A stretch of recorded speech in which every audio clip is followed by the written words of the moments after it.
మాట్లాడమని, ఇలా వక్తగా ఉంటే బాగుంటుందని ప్రోత్సహించేవారు. మేము సాంకేతిక విద్య తరపు నుంచి ఇంజనీర్గా చేస్తూ ఉన్నాము. సో మాకు పెద్దగా ఇలా మాట్లాడడము, వక్తగా గొప్పగా మాట్లాడడం పెద్దగా తెలియదు. కానీ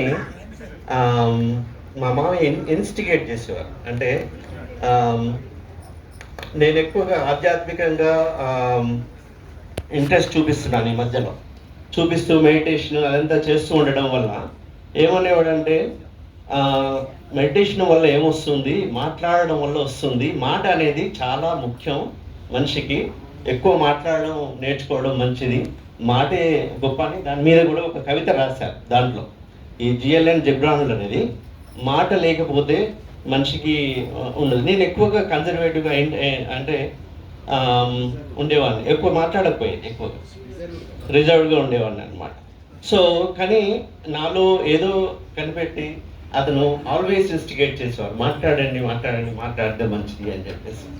అని అంటే నేను అన్నాను, మాట్లాడకపోయినా కూడా ఎంతో ఆనందం ఉంది మామయ్య అని అనమాట. నాకు తెలిసింది ఆధ్యాత్మికంగా అని చెప్పాను అనమాట. నేను భగవద్గీత మీద దాని మీద ఎక్కువ ఇంట్రెస్ట్ చూపిస్తూ ఉన్నాను. సో మా మామయ్య ఆల్వేస్ అనేది అనమాట, అది ఓకే, ఇంకా 60 ఏళ్ళ తర్వాతనో ఎప్పుడో చేయొచ్చు, ఇప్పుడే ఎందుకు అని చెప్పేసి మమ్మల్ని ఎప్పుడు ప్రోత్సహిస్తుండేవాడు, రాయమని అది ఇది అని చెప్పేసి అనమాట. సో ఒకరోజు మరి నీకు ఆధ్యాత్మికం మీద అంత ఇంట్రెస్ట్ ఎందుకు ఉంది, దాంట్లో ఏమానం ఉంది చెప్పమని చెప్పాను. అంటే భగవద్గీతలో ఒక శ్లోకం చెప్పానండి. సుఖం ఆత్యంతికం యత్తత్ బుద్ధిగ్రాహ్యమతీంద్రియం వేత్తి ఎత్రన చైవాయం స్థితశ్చలతి తత్వతః అని ఉంటుంది ఒకటి. అంటే దాని వెంబటి ఇంకొక శ్లోకం కూడా ఉంటుందండి భగవద్గీతలో 6వ అధ్యాయం అనుకుంటా. 6వ అధ్యాయంలో ఇది 21 శ్లోకము, తర్వాత 22వ శ్లోకం కూడా ఉంటుంది. ఎం లబ్ధ్వా చ అపరం లాభం మన్యతే నా అధికం తతః యస్మిన్ స్థితేన దుఃఖేన గురునాభి విచాల్యతే. ఈ రెండు చెప్పి దానికి చెప్పాను అనమాట. దీని తర్వాత అసలు ఏ చదువైనా ఏదైనా ఏమైనా మనం ఈ ఆధ్యాత్మికంలోనే ఎన్నేళ్ళైనా సాధన చేస్తూ ఉంటే మంచిగా ఉంటుంది కదా మామయ్య. సో ఈ 2 పద్యాల అర్థం ఏంటంటే, దీంట్లో ఉన్న ఆనందము, ఆధ్యాత్మికంగా వచ్చే ఆనందము, మౌనంలో వచ్చే ఆనందము, ఇకపోతే